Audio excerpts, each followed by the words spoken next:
கேரளா மாநிலம் வயநாட்டில் ஏற்பட்ட நிலச்சரிவு உலகையே உலுக்கி இருக்கிறது. தொடர்ந்து அங்கு மீட்பு பணிகள் நடந்து வருகின்றன. முண்டக்கை பகுதி முற்றிலுமாக துண்டிக்கப்பட்டிருந்த நிலையில் இன்று காலை அந்த பகுதியில் இராணுவம் சென்றிருந்தது. தொடர்ச்சியாக மீட்பு பணிகள் அங்கு நடந்து வருகின்றன. 150க்கும் மேற்பட்ட உடல்கள் கைப்பற்றப்பட்டிருக்கிறது. மீட்பு பணிகளும் துரிதமாக நடந்து வருகின்றன. அங்கு காயமடைந்தவர்கள் மீட்கப்பட்டு அருகில் உள்ள மருத்துவமனையில் அனுமதிக்கப்பட்டிருக்கிறார்கள். ஒரு கேரள மாநிலத்தில் அந்த வயநாடு பகுதி ஒரு மரண ஓலத்தில் சிக்கியிருக்கிறதை நம்மால் பார்க்க முடிகிறது. தொடர்ச்சியாக இராணுவம், பேரிடர் மேலாண்மை துறையினர், மீட்பு குழுவினர் அங்கு தொடர்ச்சியாக மீட்பு பணியில் இறங்கியிருக்கிறார்கள். முண்டக்கை பகுதி இந்த உலகை விட்டு தனித்து விடப்பட்டிருந்தது. தற்போது அந்த பகுதிக்கும் இராணுவம் சென்றிருக்கிறது. அதேபோன்று மற்ற பகுதிகளும் தொடர்ச்சியாக மீட்பு பணிகள் நடந்து வருகின்றன. பல சவால்களுக்கு இடையே அங்கு மீட்பு பணிகள் நடந்து வருகின்றன. முண்டக்கையில் ஒரே குடும்பத்தைச் சேர்ந்த 9 பேர் அங்கு உயிரிழந்தார்கள். வரலாறு காணாத நிலச்சரிவில் உருக்குலைந்திருக்கக்கூடிய அந்த கொர காட்சிகளை நாம் பார்க்கிறோம். தற்போது நமது இணைப்பில் செய்தியாளர் சுதீஷ் இணைந்திருக்கிறார். சுதீஷ், அந்த முண்டக்கை பகுதி இந்த நிலச்சரிவு ஏற்பட்ட பிறகு அந்த பகுதி மட்டும் தனித்து விடப்பட்டிருந்தது. அங்கு செல்வதில் பல்வேறு சிக்கல்கள் எல்லாம் இருந்தது. இன்று அங்கு இராணுவமும் சென்றிருக்காங்க. அங்க இருக்கக்கூடிய மக்களோட நிலை என்னவென்பே தெரியாத நிலை தான் இருந்தது. தற்போது அங்கிருந்து கிடைக்கக்கூடிய தகவல் என்ன சுதீஷ்? விக்னேஷ், ராணுவம் இந்த பகுதியை வந்தடைந்தார்கள். மீட்பு பணிகளை துரிதப்படுத்தி இருக்கிறார்கள். நாமும் முண்டக்கை பகுதியை வந்தடைந்திருக்கிறோம்.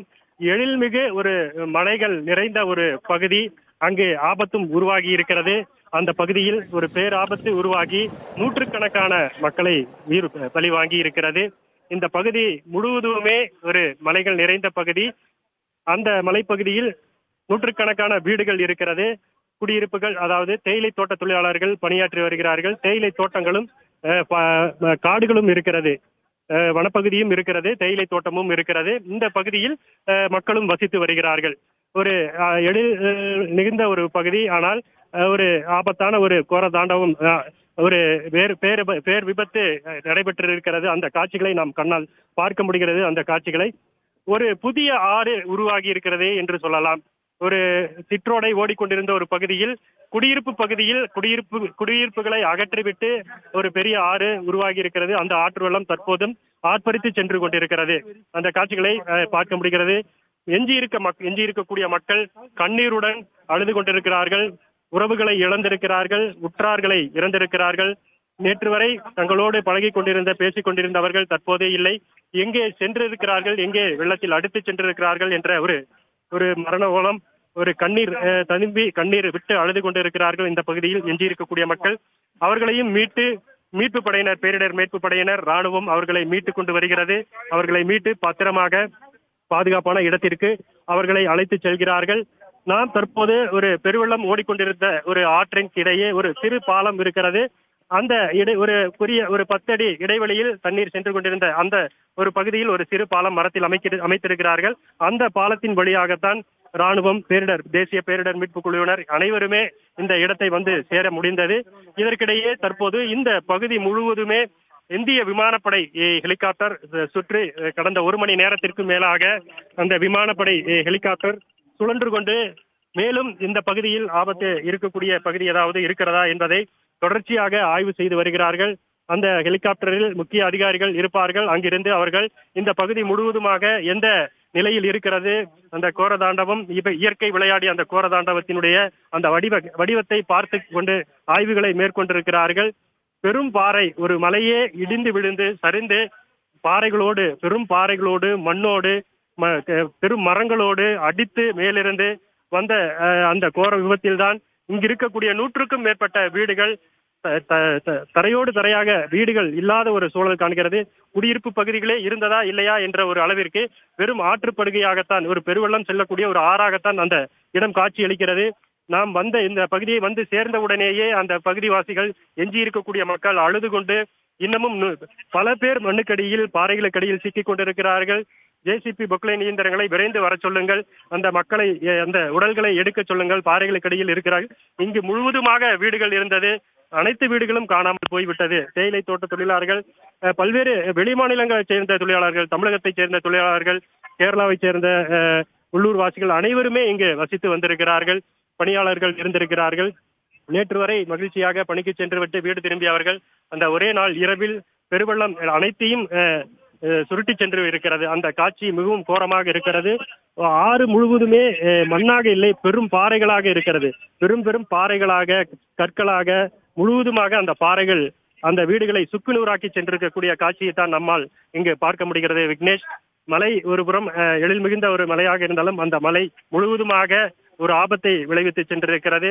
கனமழை, தென்மேற்கு பருவமழை தொடங்கினால் கேரளாவில் ஆண்டுதோறும் நிலச்சரிவுகள் ஏற்படும். இந்த ஆண்டு ஒரு பெரும் விபத்தாக மாறி இருக்கிறது.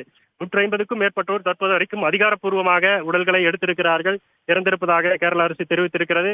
காலையில் நம்மிடையே புதிய தலைமுறையுடன் பேசிய கேரள மாநில வருவாய்த்துறை அமைச்சர் ராஜன் கூறும்போது 214 பேர் அவர்கள் காணாமல் போயிருப்பதாக அந்த பட்டியல் இருப்பதாக அவர் தெரிவித்திருக்கிறார். அதற்கு மேலும் இருக்கலாம் என்று உள்ளூர்வாசிகள் தெரிவித்திருக்கிறார்கள். நாம் காலையிலிருந்து பார்த்து கொண்டிருந்த காட்சிகள், உள்ளூர்வாசிகளிடம் உரையாடும் போது இங்கே ஒரு வீடு இருந்தது, அங்கே ஒரு முதியவர், ஒரு மூதாட்டி இருந்தார், அவர்கள் இப்போது இல்லை, அந்த வீடும் இல்லை என்ற பல்வேறு உள்ளூர்வாசிகளுடைய அந்த காட்சிகளை காட்டி காட்டி நம்மிடையே தெரிவிக்கிறார்கள். இங்கே நிறைய வீடுகள் இருந்தது, எந்த வீடுகளும் தற்போது இல்லை, ஒரு ஊரே காணாமல் போய் இருக்கிறது என்ற ஒரு அவல நிலை, ஒரு மரண ஓலம் தொடர்ந்து இங்கு ஒலித்துக் கொண்டிருக்கிறது. மிகவும் ஒரு பெரிய பேரிடராகத்தான் இதை நாம் பார்க்க முடியும். இந்தியா முழுவதும், நாடு முழுவதிலிருந்தும் பேரிடர் மீட்பு குழுவினர், ராணுவம், விமானப்படை, கப்பற்படை, தேசிய பேரிடர் மீட்பு குழு, மாநில பேரிடர் மீட்பு குழுவினர், தன்னார்வலர்கள் என காவல்துறை, தீயணைப்புத்துறை என ஒட்டுமொத்த மீட்பு படை வீரர்களும் இங்குதான் முகாமிட்டிருக்கிறார்கள். ராணுவம் அந்த தற்காலிக பாலத்தை அமைப்பதற்காக நேற்று முதல் முயற்சி செய்தது. தற்போது அந்த பணிகள் துவங்கப்பட்டிருக்கிறது. அந்த தற்காலிக பாலம் அமைக்கப்பட்டவுடனேயே பொக்லைன் போன்ற கனரக வாகனங்கள் இங்கு நாம் தற்போது வந்து சேர்ந்த முண்டக்கை பகுதிக்கு வந்துவிடும். அதற்கு பிறகாகத்தான் அந்த பெரும் பாறைகளை உருட்டிவிட்டு மண்ணுக்கடியில் இருக்கக்கூடிய உடல்களை மீட்க முடியும். நாம் முண்டக்கை பகுதியை எட்டிய உடனேயே ஒரு உடலை பேரிடர் மீட்பு குழுவினர் ஒரு உடலை எடுத்துச் செல்லக்கூடிய காட்சியை நம்மால் பார்க்க முடிந்தது. இன்னமும் அந்த உள்ளூர்வாசிகள் நம் தொலைக்காட்சியை சேர்ந்தவர்கள் தெரிந்தவுடனேயே வந்து நம்மிடம் முறையிட்டார், அனைவரையும் வேகமாக வர சொல்லுங்கள், பல உடல்கள் இங்கு இருக்கிறது, இப்போது வரை யாரும் வரவில்லை, விரைவாக வர சொல்லுங்கள், வண்டிகளை விரைவாக வர சொல்லுங்கள் என்று நம்மிடையே முறையிட்டார்கள். அவர்களுடைய அந்த மரண ஓலம் அவர்கள் முகத்தில் தெரிந்தது. அழுது கொண்டிருக்கிறார்கள். தற்போது நம் கண்முன்னே பார்க்கிறோம், நிறைய பேர் தற்போது மீட்கப்பட்டு இங்கே அமர வைத்திருக்கிறார்கள். குழந்தைகள் இருக்கிறார்கள், பெண்கள் இருக்கிறார்கள், பெண்கள் கதறி அழுது கொண்டிருக்கிறார்கள். இது ஒரு பார்க்க முடியாத ஒரு மரண ஓல காட்சியாகத்தான் இருக்கிறது விக்னேஷ்.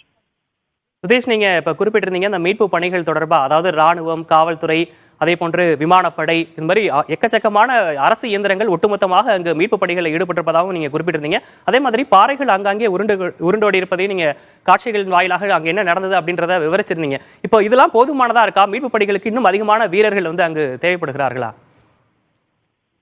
கேரள அரசு மத்திய அரசையும் நாடி இருக்கிறது. அண்டை மாநிலங்களும் உதவியை சொல்லி இருக்கிறார்கள். வீரர்கள் வந்து கொண்டே இருக்கிறார்கள் விக்னேஷ். அனைத்து காவல்துறை, ராணுவம், அந்த விமானப்படையாகட்டும், கடற்படை வீரர்கள் கூட இங்கு பணியாற்றக்கூடிய ஒரு சூழல் இருக்கிறது. தொடர்ச்சியாக வீரர்கள் ஆயிரக்கணக்கான வீரர்கள் வந்து கொண்டிருக்கிறார்கள். அந்த அளவிற்கு இங்கு ஒரு பெரும் விபத்து நடைபெற்றிருக்கிறது. 2 பகுதிகளுமே நாம் காலையிலிருந்து பார்த்து கொண்டிருந்த அந்த சூரமலை பகுதியாகட்டும், அங்கிருந்து ஒரு 3 கிலோமீட்டர் தொலைவில் இருக்கக்கூடிய முண்டக்கை துண்டிக்கப்பட்டிருக்கிறது. இந்த பகுதி முழுவதுமே மற்ற பகுதிகளில் சாலை மார்க்கமாக துண்டிக்கப்பட்டிருக்கிறது. பெருவெள்ளம் ஆர்ப்பரித்து சென்று கொண்டிருந்ததால் மக்கள் செல்ல முடியவில்லை. அங்கிருந்து மீட்பு படையினர் வர முடியவில்லை. நேற்று தேசிய பேரிடர் மீட்பு குழுவினர் ஒரு குழுவினர் மற்றும் அந்த பெரும் வெள்ளத்தை பொருட்படுத்தாமல் கடந்து வந்து இங்கே அடைந்தார்கள். அவர்கள் இங்க இருக்கக்கூடிய பகுதிகளை பார்த்து இங்கே எவ்வளவு விபத்து நடைபெற்றிருக்கிறது என்பதை தெரிவித்திருந்தார்கள். அதன் அடிப்படையில் தான் ராணுவம் களமிறக்கப்பட்டிருக்கிறது. அதற்கு பிறகாக ராணுவம் அழைக்கப்பட்டு ராணுவத்துடைய பொறியியல் துறை வல்லுநர்கள் இங்கு நேற்று இரவு முதலே ஆய்வு செய்தார்கள். அதை நாம் காட்சிப்படுத்தி இருந்தோம், அவர்களிடையேயும் பேசினோம். கூடிய விரைவில் காலைக்குள் அந்த ஆய்வுப் பணிகள் முடிந்து எவ்வாறு பாலம் அமைக்க வேண்டும் என்ற ஒரு திட்டம் தீட்டப்பட்டது. அதன்படிதான் இன்று காலை முதல் இந்த பணிகள் நடைபெற்றுக் கொண்டிருக்கிறது. இங்கு இன்னும் தற்போது வரைக்கும் மீட்பு பணிகள் முழுவதுமாக மேற்கொள்ளப்படாத ஒரு சூழல் தான் இருக்கிறது விக்னேஷ். ஏனென்றால் அந்த பெரும் வாகனங்கள் வந்தால் மனித சக்தியால் அந்த பாறைகளை அகற்ற முடியாது. பெரும் வாகனங்கள், கனரக வாகனங்கள், பொக்லைன் போன்ற பெரும் வாகனங்கள் வந்தால் மட்டுமே அந்த பெரும் பாறைகளை அகற்றி அதற்குள் மண்ணிற்குள் புதைந்து கொடுக்கக்கூடிய அந்த மக்களை, அந்த உடல்களை மீட்டெடுக்க முடியும். அதைத்தான் இங்கு எஞ்சி இருக்கக்கூடிய மக்களும் தெரிவித்திருக்கிறார்கள். நம்மிடையே காலை ஒரு மூதாட்டி பேசியிருந்தார்.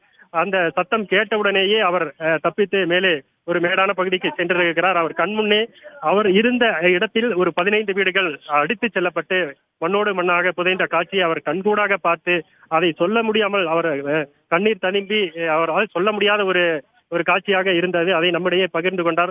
நாமும் அந்த காட்சிகளை நாம் நேரடியாக தற்போது பார்த்து கொண்டிருக்கிறோம். அப்படி ஒரு காட்சியாகத்தான் இங்கு இருக்கிறது. பெரும் பாறைகள் வீடுகளை அடித்து சென்று இருக்கிறது. மண்ணுக்கடியில் இருக்கிறார்கள். நிறைய பேர் தண்ணீர் அடித்து சென்றிருக்கிறார்கள். ஒரு மலையின் ஒரு பகுதியே பிரிந்து அங்கிருந்து ஒரு பெரும் ஒரு 2 கிலோமீட்டர் தொலைவிற்கு அந்த மலை இருக்கிறது. அங்கிருந்து அந்த மலையின் ஒரு பகுதி முழுவதுமாக துண்டிக்கப்பட்டு பாறைகளோடு அடித்து பெருவெள்ளமும் வந்திருக்கிறது. மேற்கு தொடர்ச்சி மலை என்பதால் தென்மேற்கு பருவமழை தீவிரமடைந்திருக்கிறது. ரெட் அலர்ட் கொடுக்கப்பட்டிருக்கிறது. வயநாடு பகுதிக்கு 5 நாட்களுக்கு ரெட் அலர்ட் கொடுக்கப்பட்டிருக்கிறது. மே மாதமே அறிவித்து விட்டார்கள். 4 மாதத்திற்கு தென்மேற்கு பருவமழை நீடிக்கும் என இந்திய வானிலை மையம் தெரிவித்திருந்தது. அதன்படி தற்போது வரைக்கும் மழை பெய்து கொண்டிருக்கிறது. இந்த மழையின் தாக்கம்தான், பெருமழையின் தாக்கம்தான் இந்த கோர விபத்தின் காட்சிகளாக நாம் பார்த்து கொண்டிருக்கிறோம். முதலமைச்சர் பினராயி விஜயன் சொல்லும் போது கணிக்கப்பட்ட அளவை விட மழை அளவு கூடுதலாக இருந்திருக்கிறது. 64 மில்லிமீட்டர் 54 மில்லிமீட்டர் என்கின்ற அளவில் இருந்தது. கடந்த 48 மணி நேரத்தில் 500 மில்லிமீட்டர் மழை அந்த விபத்து நடந்த பகுதியில் இருந்ததாக அவர் பதிவு செய்திருக்கிறார். அந்த பெருவெள்ளத்தின் தாக்கம்தான், மழையின் தாக்கம்தான் இந்த கோர விபத்தாக நாம் பார்த்து கொண்டிருக்கிறோம். விக்னேஷ், ஒரு ஊரே முற்றிலுமாக உருக்குலைந்து காட்சியளிக்கிறது அப்படின்றதையும் குறிப்பிட்டிருந்தீங்க. மீட்பு பணிகள், மீட்பு குழுவினருக்கு இன்னும் பல சவால்கள் அங்கு காத்திருப்பதையும் குறிப்பிட்டிருந்தீங்க. தொடர்ந்து நாம பேசலாம் சுதீஷ்.